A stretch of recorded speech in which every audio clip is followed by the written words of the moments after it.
সেনা প্রধান জেনারেল আজিজ এবং সাবেক পুলিশ প্রধান বেনজির সহ দুর্নীতিবাজ মাফিয়া লুটেরাদের গ্রেপ্তারের দাবিতে আজকে দুর্নীতি একটা প্রাতিষ্ঠানিক রূপে পরিণত হয়েছে। প্রাতিষ্ঠানিকভাবে, বিশেষ করে স্বাভাবিকভাবেই যদি রাষ্ট্রে কোনো জবাবদিহিতামূলক সরকার না থাকে, গণতন্ত্র ভোটাধিকার না থাকে, তাহলে সরকারের জবাবদিহিতা থাকবে না।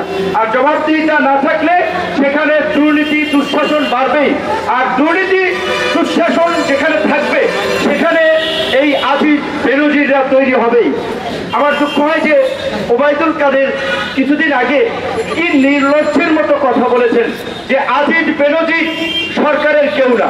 তাহলে কি আজিজ বেনজির আমাদের লোক, বিএনপি জামাতের লোক?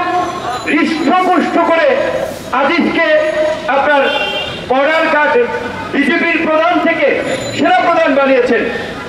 আজিজের খুনি ভাইদেরকে রাষ্ট্রপতির ক্ষমায় মুক্ত করেছেন। বেনজিরকে টিএমপি কমিশনার থেকে আপনার বিরোধী দলকে খুন করার জন্য র্যাবের প্রধান বানিয়েছেন, কসাই বানিয়েছেন, তারপরে পুলিশ প্রধান বানিয়েছেন। এমনকি মার্কিন যুক্তরাষ্ট্র যখন 7 জনকে গুরুতর মানবাধিকার লঙ্ঘন এবং দুর্নীতির কারণে নিষেধাজ্ঞা দিল, সেই সময় আপনারা তাদের বিরুদ্ধে ব্যবস্থা নেন নাই।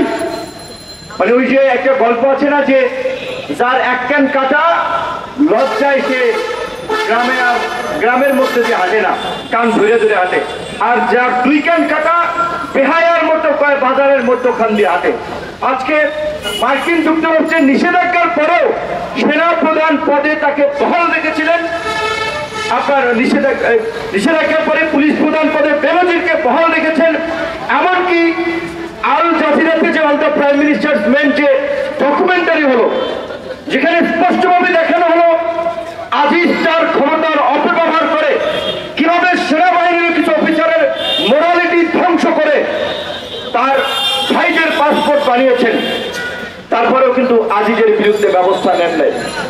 কারণ এই জনবিচ্ছিন্ন লুটেরা ভারতীয় দাবেদার সরকার ক্ষমতায় থাকতেই বিরোধী দলের দমন পীড়নের জন্যই আজিজ বেনজিরদের মতো কসাই তৈরি করেছে।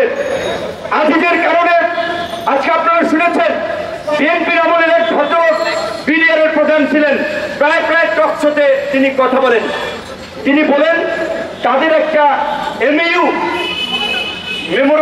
আপনার বাংলায় বলে সমঝোতা বোঝাপড়া বলতে পারেন, তাদের বোঝাপড়া ছিল সীমান্তে যদি একজন বাংলাদেশি মরে ভারতের 2 জন মরবে, একজন বিএসএফ আর একজন সিভিলিয়ান। এটা তাদের একটা বোঝাপড়া ছিল। যেই কারণে সেই সময় সেই বেগুন বাড়িতে ভারতীয় বিএসএফ কে গণধোলাই দিয়েছিল আমাদের বিএসএফরা।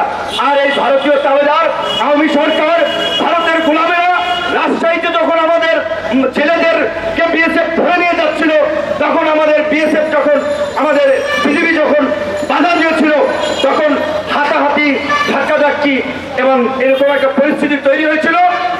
গুলি সে সময় ছুটছিল 2 পক্ষ থেকেই। তখন আমাদের বিজেপির সাহসী সন্তানেরা সংবাদ সম্মেলন করেছিল বিএসএফ এর উদ্দেশ্যে, বাংলাদেশি আমরা জাতি হিসেবে মতলব নই যে আমাদের আপনার নিয়ন্ত্রণের বাইরে গুলি চলে যাবে, গুলি তোমরা আগে করেছিল।